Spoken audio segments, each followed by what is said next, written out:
What's going on, everybody? From the MTG Thoughtcast, I'm Joseph. I hope y'all having a great day today. We're back with Wilds of Eldraine, some previews to talk about.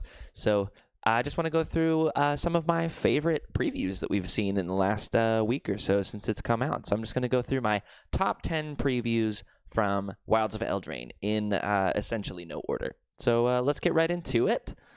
I want to start by talking about Stroke of Midnight. This is such an interesting card because it's so similar to other ones that we've seen, but maybe is better. So Stroke of Midnight is 3 mana for an instant in white to destroy a non-land permanent. Its controller makes a 1/1 white human creature token. So this is pretty similar to a card like Generous Gift, which is also a 3 mana instant that destroys any permanent. So Generous Gift is able to get you lands. Stroke of Midnight is not.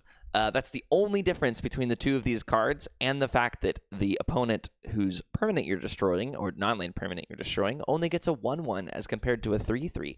So I like this a lot. I might start switching out my Generous Gifts in my white commander decks to be Stroke of Midnights. Big fan of it. I like this kind of effect. So I'm excited to see where this one lands. I think this is probably going to end up being a $4 or $5 uncommon from the set, just based on what Generous Gift has sat at for a while. So that's the first one. Next, we have Beseech the Mirror. This is one that John in our Discord and also on our podcast is very excited about. So Beseech the Mirror is 1 black for a sorcery at Mythic with a new ability called Bargain, which is search your library for a card.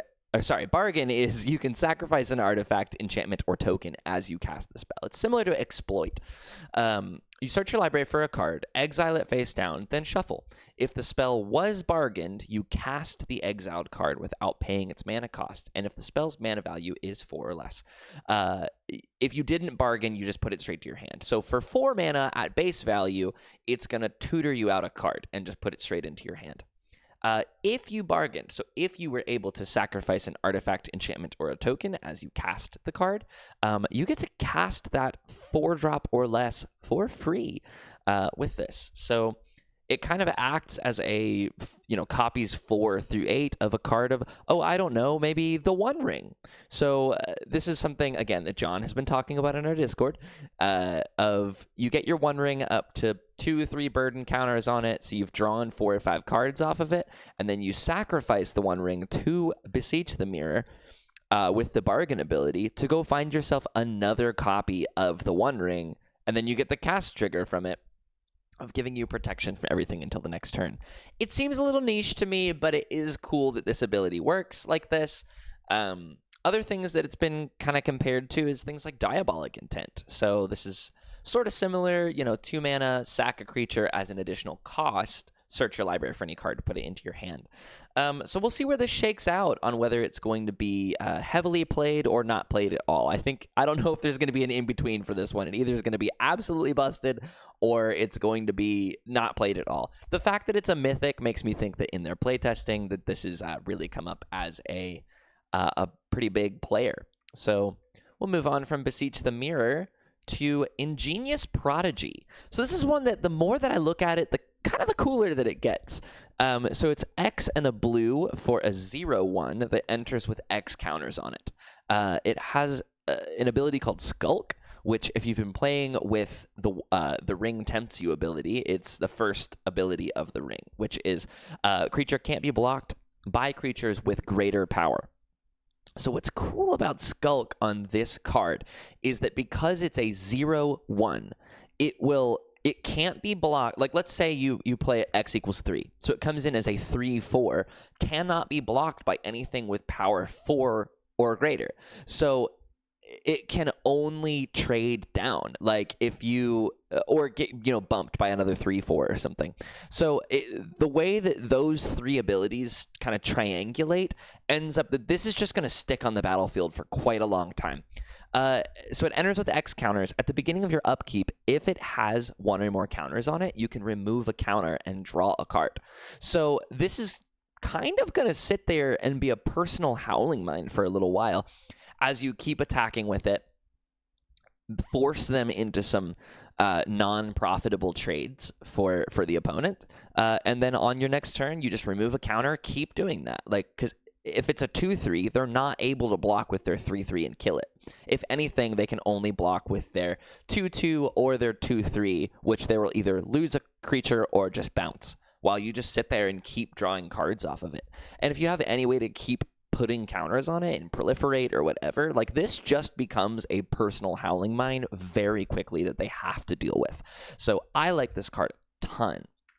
Next up, we've got Likeness Looter, which people are calling Lazav the Multifarious, which we'll talk about in a second. But it's blue and a black for a fairy shapeshifter that's a 1/1 with flying.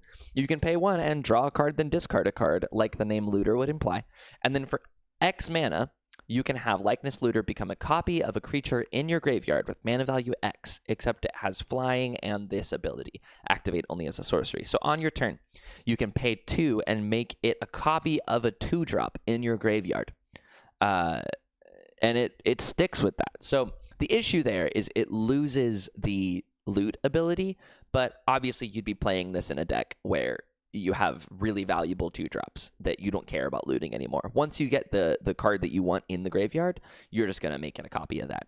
So again, like I said, this is very similar to Lazav the Multifarious, and this is Lazav the Multifarious.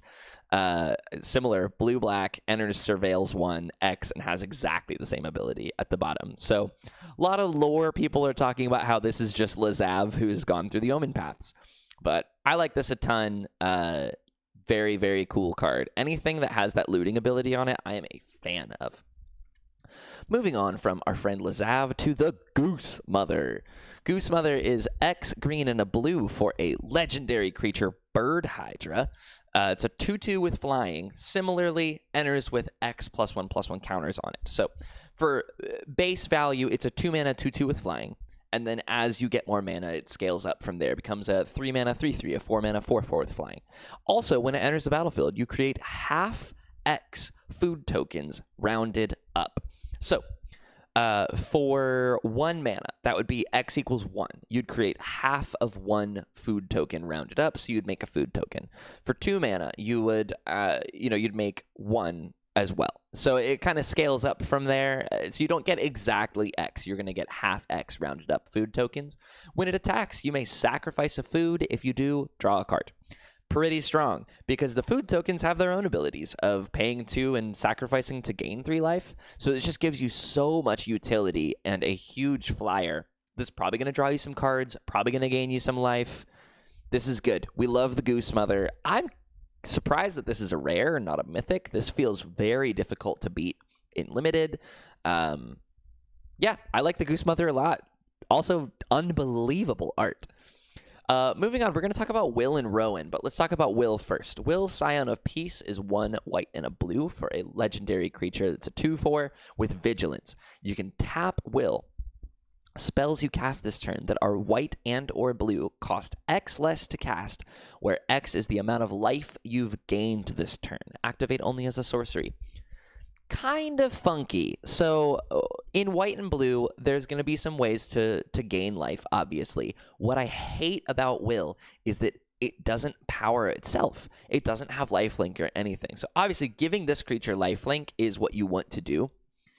Vigilance is great because you can attack with it, and then on your second main phase, you're able to tap it and get the ability off of it.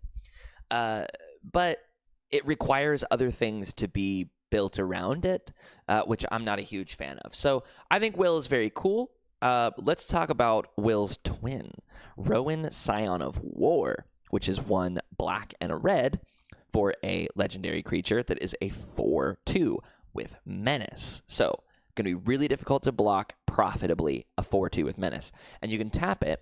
Spells you cast this turn that are black and or red cost X less to cast, where X is the amount of life you lost this turn.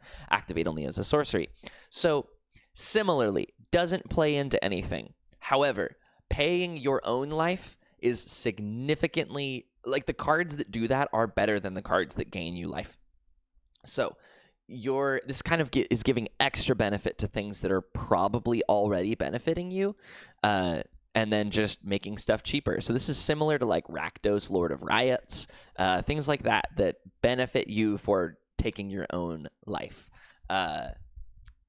Seems great. Both of these, both Will and Rowan, in the right decks are unbelievable. I don't like that either of them don't fuel themselves. So, not a huge fan, but very cool. I'm sure that these will find their own homes and will become powerhouses in those.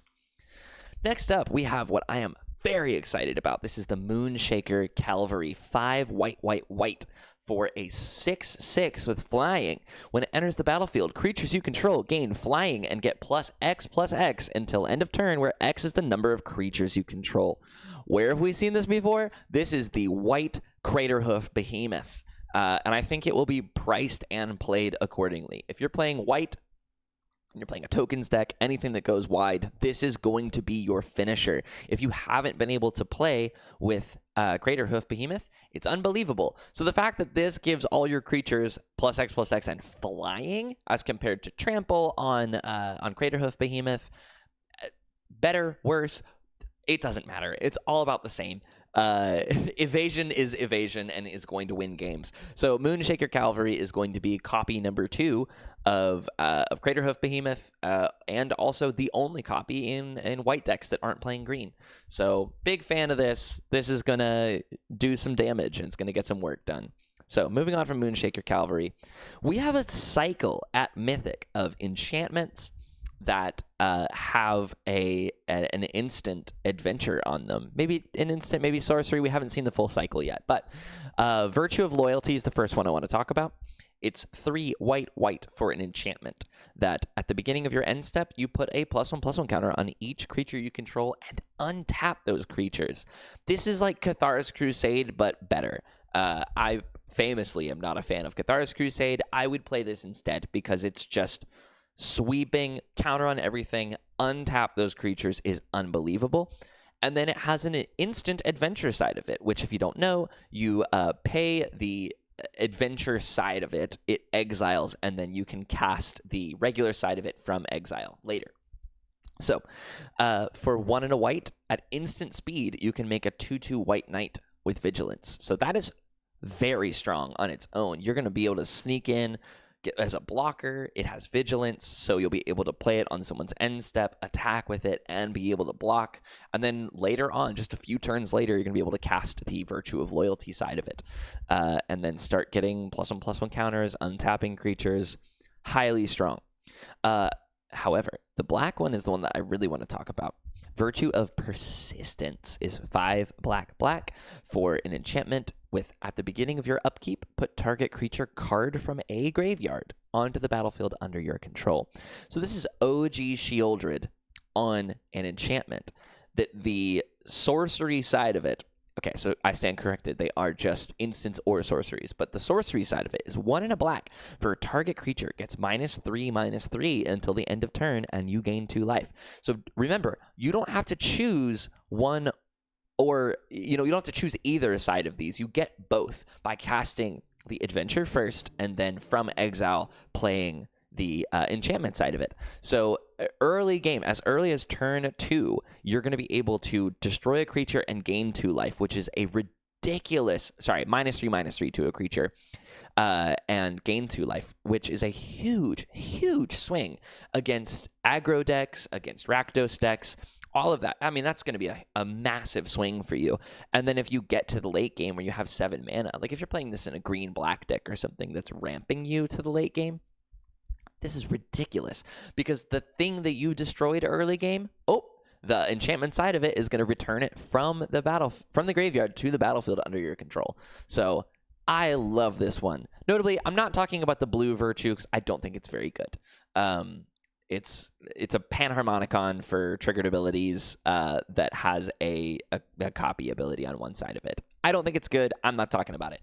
But Virtue of Persistence, Virtue of Loyalty, both of these I think are unbelievable. So be looking out for these ones. And that's the end of the cards we're talking about today. So let me go back to the camera here. So far, I'm getting pretty excited about Wilds of Eldraine. I think that they're doing some really cool stuff with Bargain. They're doing some really cool stuff with enchantments, with tokens. I'm excited to play Goose Mother. So let me know in the comments below if you are looking forward to any of these cards, if I missed out on anything, if I've misrepresented any of these as being good when they're not, or bad cards or the cards that I don't think are good that are actually going to end up being good. So give us a like, a comment, a subscribe. Our Discord link is always in the bio where the real discussion happens. And I will see you next week to talk about some more Wilds of Eldraine spoilers.